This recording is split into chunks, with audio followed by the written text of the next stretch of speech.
Yeah, yeah. Just the first episode had it,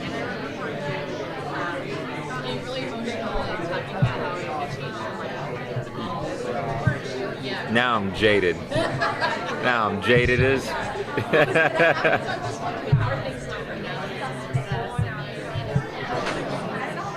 Yeah, yeah. I think uh, with the, I don't know, like that bright-eyed, it kind of does fade away because it's time to go to work, and then for me, dealing with the task at hand, and then now it seems uh, I don't know how to put it. I'm like searching for some sort of analogy or metaphor or something, but I'll tell you that it is different. Like being back here now, it's really strange. Because everything's so familiar, even though it was just last year and everything was so new and obviously had this emotional impact on me. I don't know. I think, yeah, you just like get adjusted to it. I don't know. Yeah. Yeah.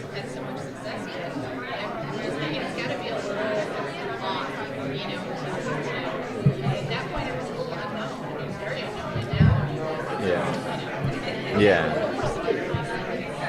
Yeah. Yeah, it does change things. Now that we went through season 1, now I have season 2. Yeah, thank you. The question is, the relationship between Klaus and Marcel has been very different from the beginning of the season's very father-son. Mm-hmm. There's also a lot of adversarialness to it. Mm-hmm. But then you're friends and you're not. How is that, as an actor, trying to play those different notes and trying to keep track of where you are in the relationship?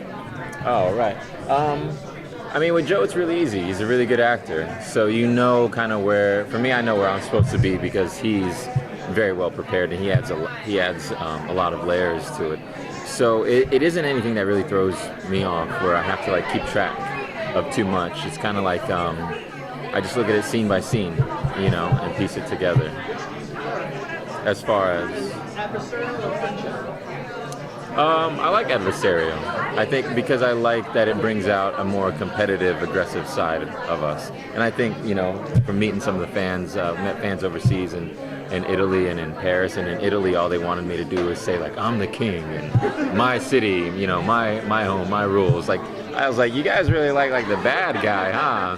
I said, go find yourself a nice guy. And they go, yes, we marry the nice guy, but we want the bad guy. And I was like, all right, noted. Have more aggressive scenes. So. Where do Klaus and Marcel stand going into season 2? I think they're a little bit smoothed over. I mean, they still have their issues, but now in season 2, the original family is dealing with the parents coming back, so that's kind of pushed off to the side.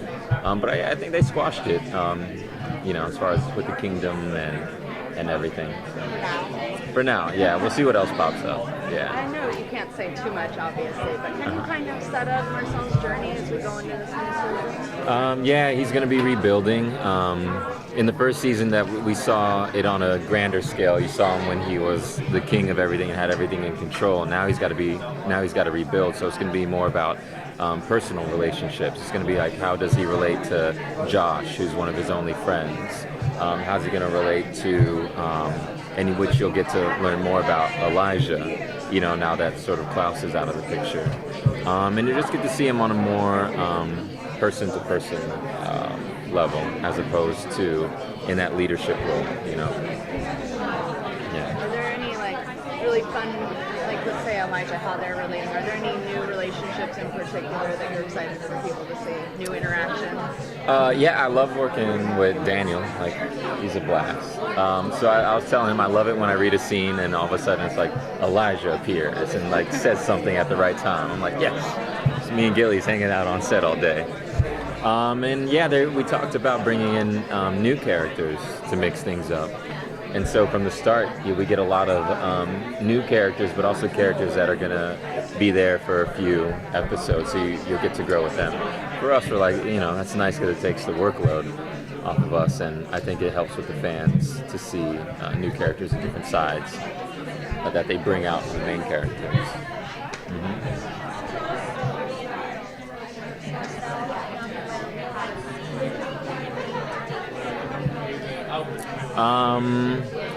I think so. I think that's. I think when we left it, it was Klaus kind of left it up, left them to date or do what they want out of their own free will. I think that's because he's dealing with the birth of his new child. I don't think he's yeah. So that's not a main issue for him to fight for Klaus to fight for.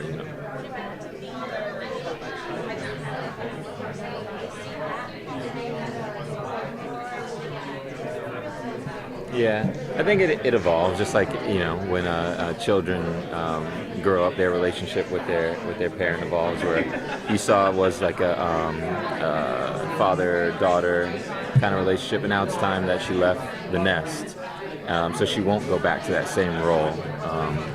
But they'll have to meet, as sort of different people, and we'll get to see them sort of get to know each other again, So.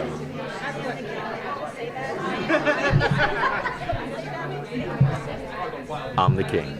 I just one quick question.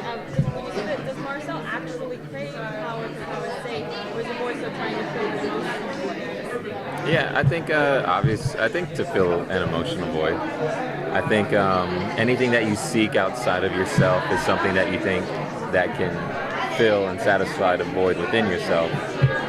That's only a matter of perception. So that's the thing. He got knocked on his ass. He'll try something different. He'll see that probably doesn't work. And then eventually he'll have to himself change, if power is not the answer. So I'm excited for that. We'll see. Yeah, thank you guys.